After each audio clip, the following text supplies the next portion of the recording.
Coucou tout le monde, c'est Tulsa. Alors j'enchaîne la review que j'avais faite du grand jeu de Mademoiselle Lenormand avec celle-ci. Donc aujourd'hui je vais vous parler du langage secret des animaux qui est édité aux éditions Vega. Alors lui il a une petite histoire assez particulière car hier quand j'ai acheté le grand jeu de Mademoiselle Lenormand, j'avais acheté un tarot et qui avait l'air sympa. Donc j'arrive à la maison, je l'ouvre et c'était une horreur.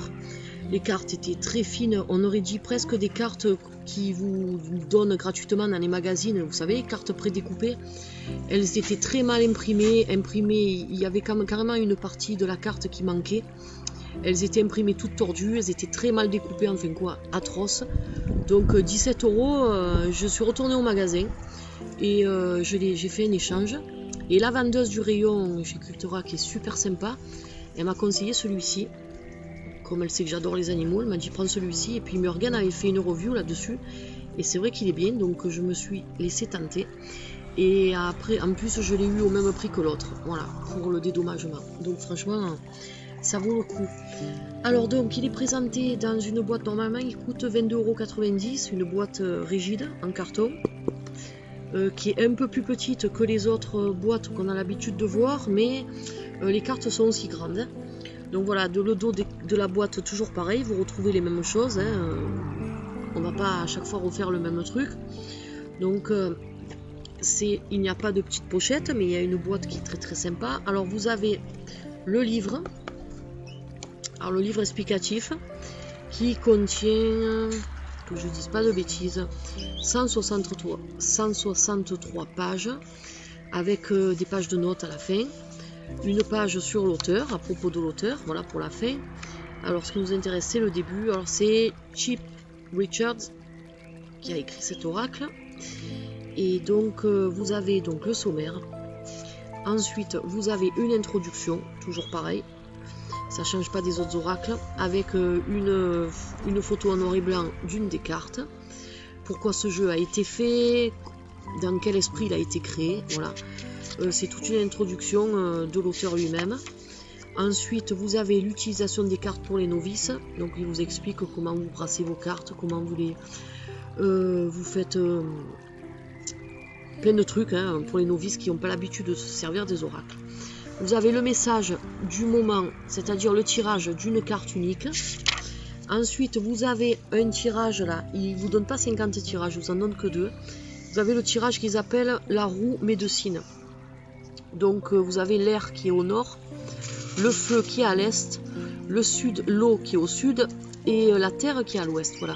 Donc en fait ils ont changé parce que l'air normalement il est à l'est, le feu il est au sud, la terre elle est au nord et l'eau elle est à l'ouest. Donc ils ont changé, ils se basent sur l'hémisphère nord en fait lorsqu'ils font, j'ai remarqué parce que c'est souvent le cas. Et puis après vous avez, parce que c'est un oracle qui est basé sur les éléments, désolé pour le chien qui aboie.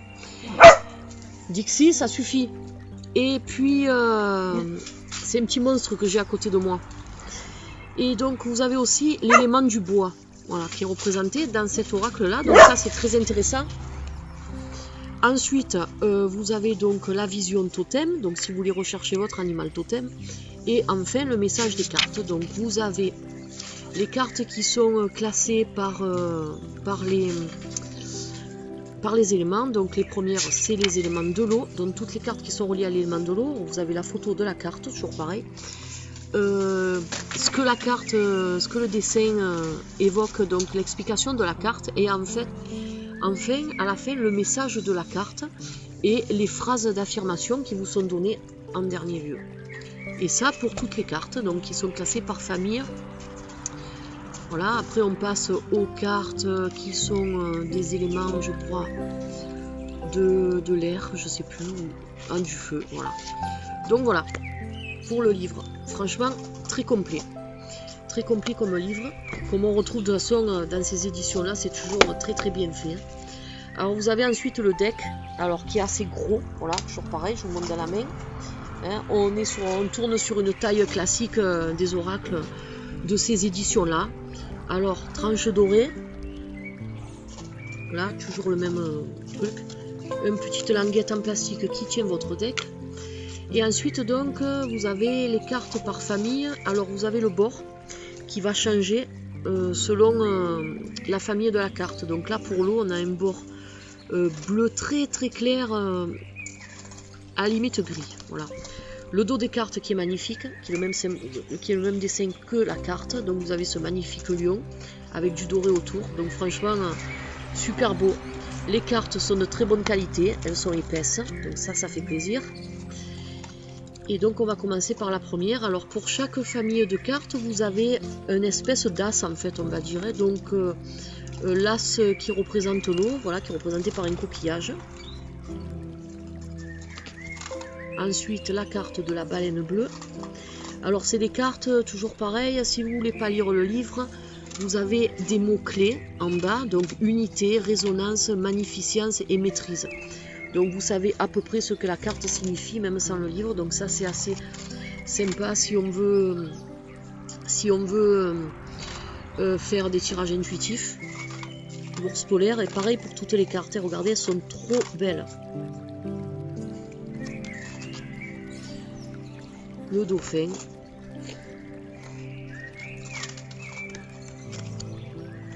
Voilà, donc toutes les cartes qui représentent l'eau, on voit beaucoup des animaux qui vivent soit dans l'eau, soit au bord de l'eau. Alors, le dugong, je savais même pas que ça existait comme animal, avec des petits scalaires qui tournent autour de lui, assez sympa. La tortue de mer qui représente le foyer, je crois. La demeure, voilà, le commencement, l'autonomie, le parcours, la demeure, donc vous voyez, et très joli en plus, ces animaux sont très très bien faits. À l'époque, quand j'avais acheté, vous avez dû voir la review que j'ai faite, de rêver de mon animal totem, j'avais longuement hésité avec celui-ci. Et puis bon, j'ai dit, ben, je le prendrai plus tard, on verra. Et puis bon, voilà, ça y est, je l'ai pris. Du coup, je regrette pas de l'avoir eu à la place de ce tarot qui ressemblait à rien. Alors là, voilà, excusez-moi, je parle, mais donc là, maintenant, on passe aux éléments de la terre. Donc, la carte qui représente l'as. Donc elle est représentée par un rocher, vous voyez, il n'y a pas d'animal. Il y a une patte d'animal terrestre, voilà. Qui fait penser un peu à une sorte de fossile.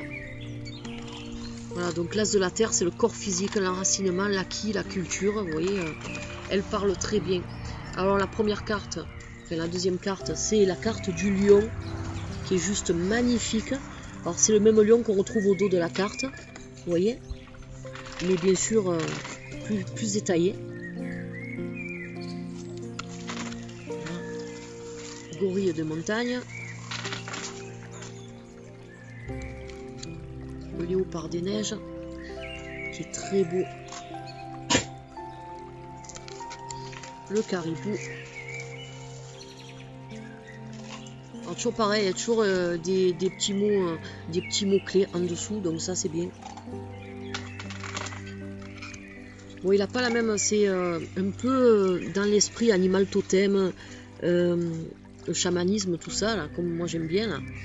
Mais c'est encore autre chose, il va vous dire, c'est encore un autre système, on va dire, que rêver de votre animal totem. C'est pas le même oracle du tout, hein, donc... J'aimerais bien faire des tirages avec les deux ensemble pour voir un peu ce que ça donne. Alors ensuite on passe à l'as qui représente l'air, donc qui est représenté par une plume. Donc là, dans cette carte là, on retrouve vraiment le chamanisme amérindien, hein, avec la plume dessinée, peinte. Donc ça c'est assez sympa parce que moi j'aime bien tout ce qui est américain, amérindien, j'adore ça.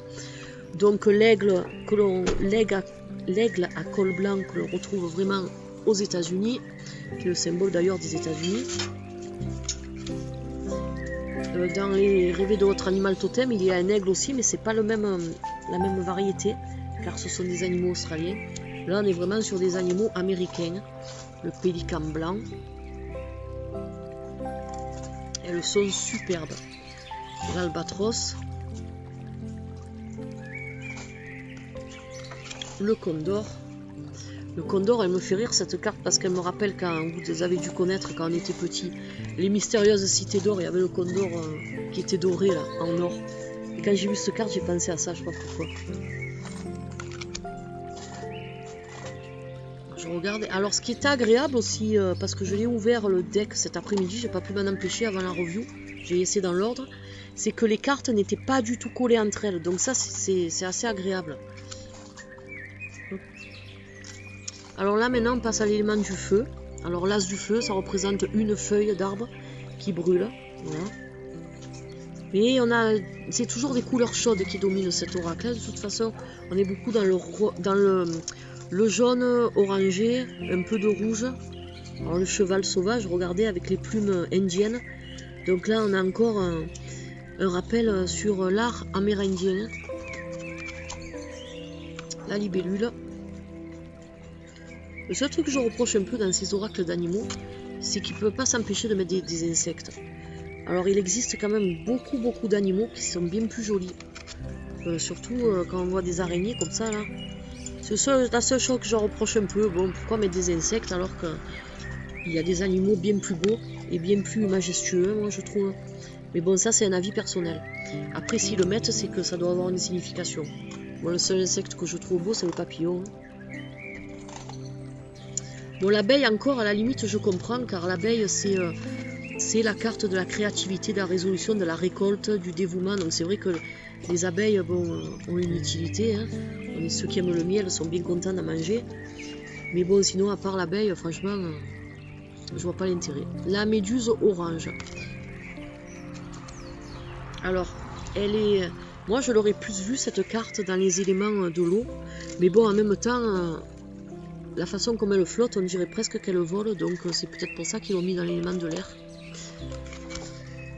On a la perruche qui est magnifique.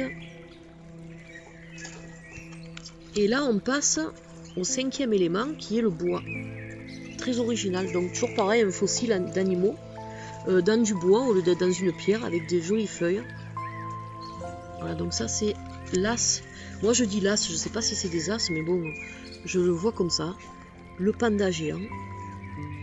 Alors, par contre, le panda, c'est pas américain, ça c'est chinois. D'ailleurs, on a des petits symboles chinois qui nous le rappellent sur le côté. Et vous voyez que le contour, comme je vous disais tout à l'heure, je sais pas si vous le voyez à caméra, le contour est légèrement différent. Ma préférée, c'est celle-ci, le loup gris. Magnifique loup avec les yeux bleus. C'est ma favorite, celle-ci. Moi, je les aime toutes, elles sont belles. À part quelques insectes, mais sinon... Celui-là, il est rigolo, le singe, l'orang-outan. Très très bien fait. La grenouille arboricole, elle me fait rire, elle. Parce qu'elle a une façon de se tenir sur sa branche. Elle est trop bien faite, elle est trop rigolote. On a bientôt fini. Alors ça, c'est un insecte que je connais même pas. L'écureuil, il est trop mignon. Petit écureuil. Franchement, je suis contente, j'adore cet oracle, il est beau. Le koala, donc on a un animal australien, donc il n'y a pas que des animaux américains, comme je vous disais tout à l'heure. Le cacatoès noir.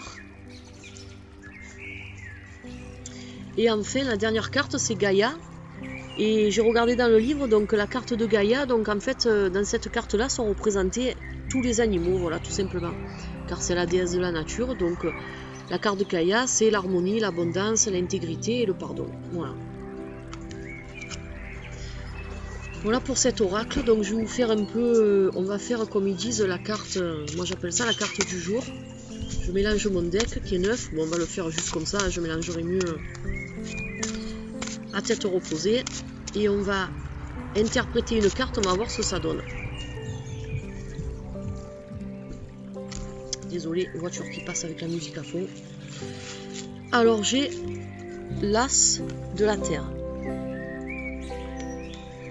Alors donc elles sont numérotées, j'ai oublié de vous le dire, donc ça c'est pas mal pour aller les chercher dans le livre, c'est plus pratique. Alors c'est la numéro 10. Alors, donc c'est la carte du corps physique, de l'enracinement, de l'acquis et de la culture.